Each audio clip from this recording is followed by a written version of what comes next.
My amazing math students, this is Mrs. A and I love math. Well, tonight we have hit upon one of Mrs. A's real downfalls, and that is artwork. I am not an artist at all. So, in order to teach you about three-dimensional shapes, I'm going to show you some pictures that are in your book. Okay, so here we have some geometric solids. We're talking today about geometric solids, prisms, and cylinders. And the biggest thing right now is just to recognize what a geometric solid is. Up there at the top of the definition, it says a geometric solid is a geometric figure that has 3 dimensions.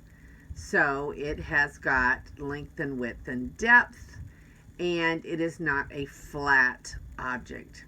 Okay, so here's some examples of geometric solids. So we have prisms, cylinders, pyramids, cones, and spheres. As we go left to right, prism, a cylinder, a pyramid, a cone, and a sphere.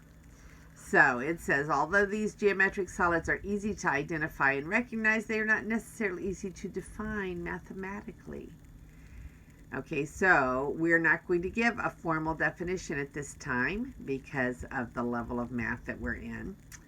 But we do want to be able to understand what geometric solids are. So it says we're going to come back to prisms and cylinders later, but in this lesson, we're going to talk about prisms and cylinders, Later, we'll talk about pyramids, cones, and spheres.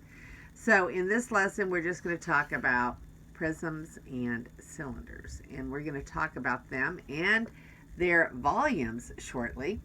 So now let's go over here to the top here, where we're talking about some the parts of a prism and the parts of a cylinder. Okay, now a prism, notice, has sides. So it's got a base and a top that are polygons. There are no curved edges in a prism. So here's a right prism because it's standing straight, and the walls of the prism, the sides, are at right angles with the base. And here we have a prism that is not a right prism. It is a slanted prism, but this one is a right prism. So let's look at the words. So a prism is a geometric shape where 2 faces called bases. So here's one base, and here's the other base. One base, and then the bottom is a base, and the bases must match on the prism, okay, where we have 2 faces called bases that are identical and parallel polygons.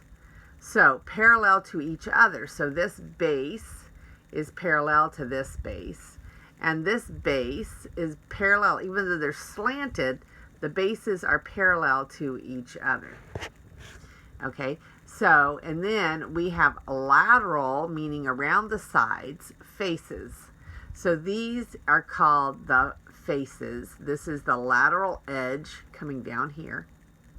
The lateral edge coming down here. And then this is a lateral face. This is a lateral face. This is a lateral face. And each one of these are lateral faces. The faces around the sides of the prism.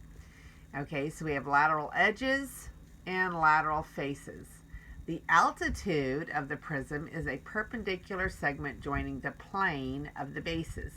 So here is the altitude. Notice the altitude is perpendicular to the bases, and the bases are parallel to each other. So the altitude is going to be a straight drop down 90 degrees to the base. And here in a right prism, the altitude is the length of the lateral edge, isn't it? Okay, so the altitude and then the height are 2 different things. The length of the altitude is the height of the prism here, okay, and here, but it would not be the same thing as this distance here. So the altitude is the height of the prism, but it is not necessarily the length of the lateral edge. Only when the prism is right is the height the length of the lateral edge. Okay, so altitude is just another name for height. And so we have a prism that's kind of slanted over, kind of like the Leaning Tower of Pisa, and then we have a right prism.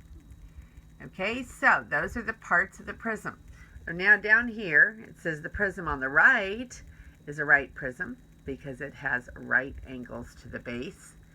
And note that in the right prism, the lateral edges are also altitudes. So this lateral edge is the altitude of the prism, but not in the slanted prism. Okay, so down here, it's talking about classifying the prisms.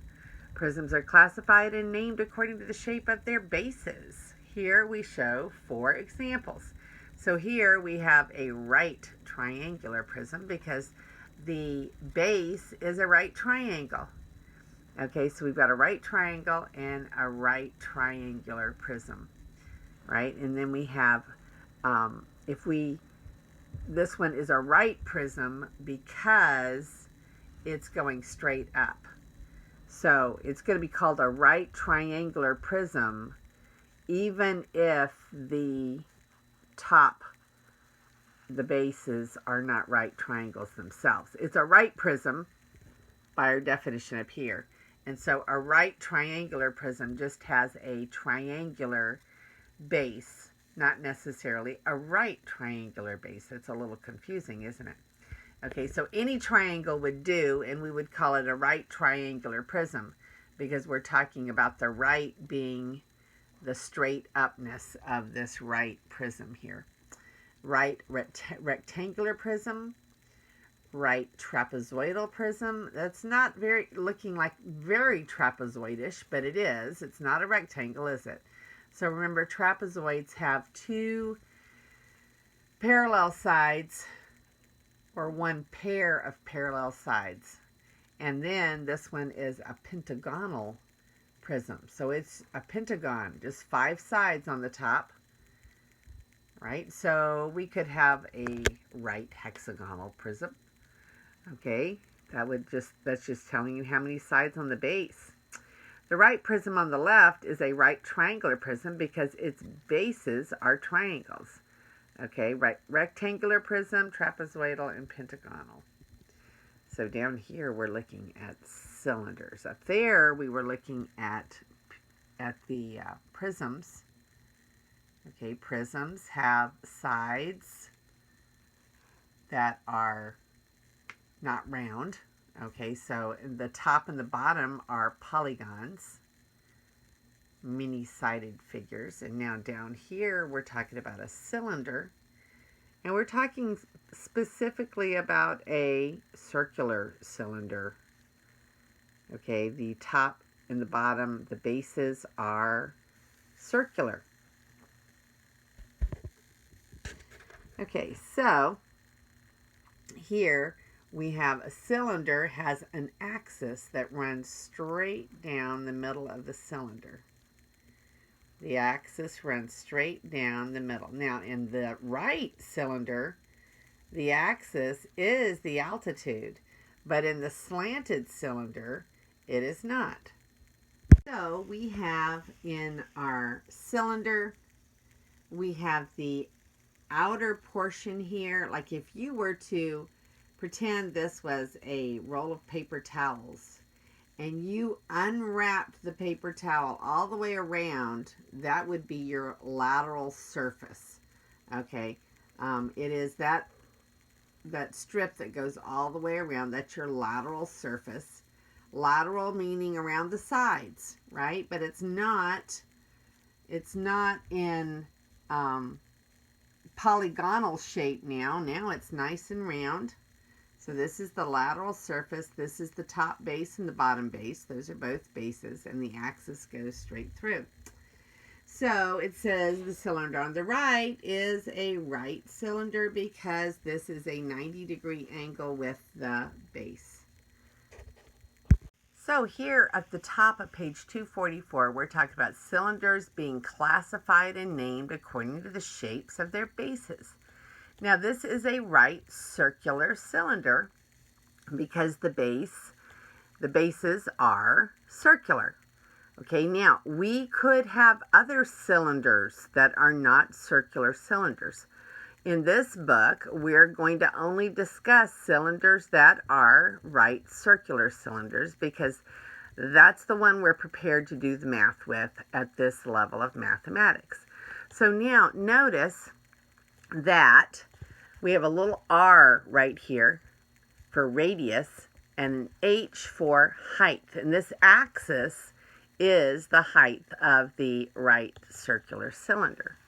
So now we're going to define volume of prisms and cylinders. That's why we're covering these in this lesson. The volume is the same for prisms and cylinders, and it's very easy, okay, for us to know. The volume of a prism or of a cylinder is equal to the area of the base times the height.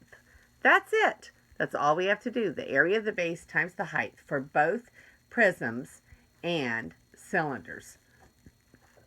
Okay, so then we're going to look at something like this. The area of the base of a right pentagonal prism is 28 centimeters squared. And the length of a lateral edge is 10 centimeters. Find the volume of the right pentagonal prism. All we need to know is the area of the base and the height, and we can find the volume. So what happens when we multiply 28 centimeters squared by 10 centimeters? Don't we get centimeters cubed now? So now we're going to have 280 centimeters cubed as the volume of this right prism. Okay, so they're calling it a pentagonal prism because it's got 5 sides of the base.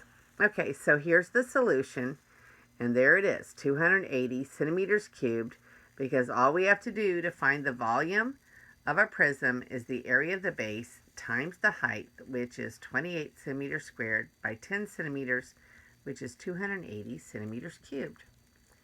So now that we've learned that very simple formula for the volume of a prism and a cylinder, now we're going to come down here and we're going to learn how to find the lateral surface area of a prism or a cylinder. Okay, and we're going to say the lateral surface area of right prisms and right cylinders. The lateral surface area of a right prism or a right cylinder is equal to the perimeter of the base times the height. Now, if we're dealing with a circular cylinder, isn't the perimeter the same thing as the circumference or the distance around? So we could say perimeter for a prism, circumference for a cylinder. But why don't we just use perimeter? Because since perimeter means the distance around, we know that when we're talking about a circle, we mean circumference. Okay, so we're trying to keep it as easy as possible. To find the surface area of a prism or a cylinder, we add the area of the bases to the lateral surface area. Okay, so surface area of our prism or a cylinder would be the base 1 plus the base 2 plus the lateral surface area. So let's look at an example. Okay, so I have this pentagonal prism here, and they're showing me that the altitude is 15 and this side length is 8. But this is a right prism whose bases are regular pentagons. Now, doesn't a regular pentagon mean that every side is going to be 8, not just one side? Regular means that all the sides are the same. So every side will be 8. So 8, 8, 8, 8, 8. and then 15. So what we have to do is we have to find the area. We're trying to find the lateral surface area, not the total area here. The lateral surface area is just going to be the area of each one of these rectangles added up, because the perimeter times the height would give me all of this around here, right? That's our formula. The perimeter times the height. So what is the perimeter? If I have 1, 2, 3, 4, 5 eighths, the perimeter is 40, and 40 times 15 would be 600. So we come down here and we see the picture that they've given us. So here is the picture. Here is what it looks like when you fold it out. We call this a net. When we lay it all out in pieces, like if we took this and we laid it on its side and we unfolded it, it would look like this. Okay, with a height of 15 and 1, 2, 3, 4, 5 eighths. 8 times 5 is 40. So here it's finding the perimeter of the base is 40, and then we're going to multiply that by the height, and 40 times 50 is 600, and area is in meters squared, isn't it? So now we're going to do some practice problems. So I'm going to show you the pictures on the practice problems, okay? This first practice problem, we have a picture. It's 1, 2, 3, 4, 5. It's a pentagon, and it tells us that it is a right pentagonal prism, okay? So we're going to look at this one, and I'm going to do this one for you on the board. Then the second one is a regular pentagon. Okay, so we're going to see the difference in these two, and I'm going to do these for you on the board, but since I'm not an artist, I wanted to show you how those are going to go here. So we're going to do these practices together on my board. These problems are a lot of fun once you get used to them. Okay, now we're talking about the area of a base of a right pentagonal prism is 34 inches. They just gave us the area of the base. Now remember that volume is what we're looking for here. So it says the area of the base of a right pentagonal prism is 34 inches squared, and the length of the lateral edge is 12 meters. Now remember, the length of the lateral edge is also the height of the whole prism. Okay, so find the volume. Remember, volume is area of the base times the height. We only had two formulas in this whole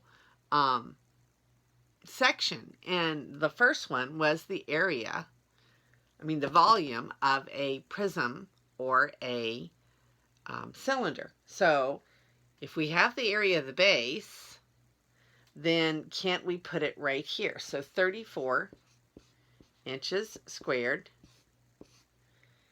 And then we have the area of the height, which is the lateral edge, is the height. And then we're going to have 12 inches. Because it did say it was a right pentagonal prism. So the lateral edge is the same thing as the altitude or the height. So we've got 34 inches squared times 12 inches. So volume is in cubic measure. So inches squared times inches is inches cubed. So that works out well. And so all I have to do is figure out what is 34 times 12. Okay, so 34 times 12. 4 times 2 is 8. 3 times 2 is 6. 4, 3. So the answer is 8, 10, carry your 1, 408 inches cubed. 408 inches cubed. It's as easy as that. This is our last practice for this problem set. Okay, so now we're going to use our second equation, which is for lateral surface area. Remember that lateral surface area is simply perimeter of the base times the height. That's it. Okay, so it says find the lateral surface area of this right prism whose bases are rectangular pentagons. Dimensions are in feet. Now, I did my best, but I'm not an artist, okay? But can you see that the height of this prism is 16 and the edge of the base is 12. Now, they told us that this was a regular prism, okay, regular rectangular prism, and it did say regular in the problem. Somehow I put rectangular instead of regular. I'm having a hard time. It's kind of late at night and I think I'm getting a little tired. So this was not rectangular, this was regular in the book. Regular makes much more sense than rectangular pentagons, doesn't it? Because rectangular means 4 sides and pentagons means 5, and I was kind of confused. So, regular pentagons, though, means that every side, every edge is going to be 12, isn't it?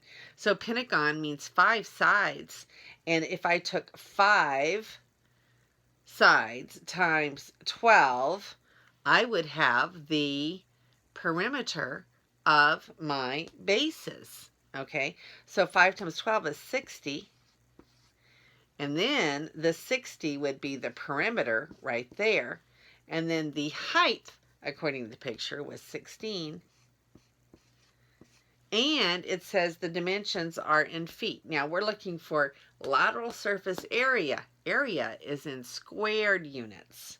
So we're going to have 60 feet times 16 feet, and the answer is going to be 960 feet. 960 square feet. Square feet.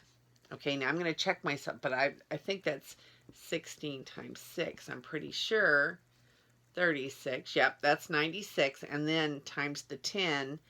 So 16 times 60 would be 960.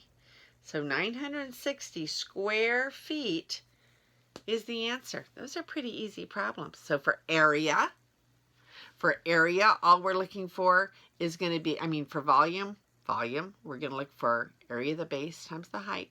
And for lateral surface area, we're going to find perimeter around the base times the height.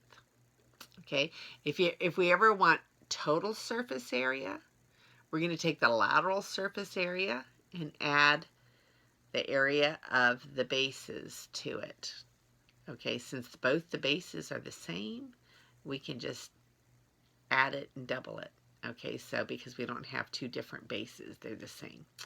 So, we've learned a little bit about solid geometric figures, and this is Mrs. A, and may God bless your day.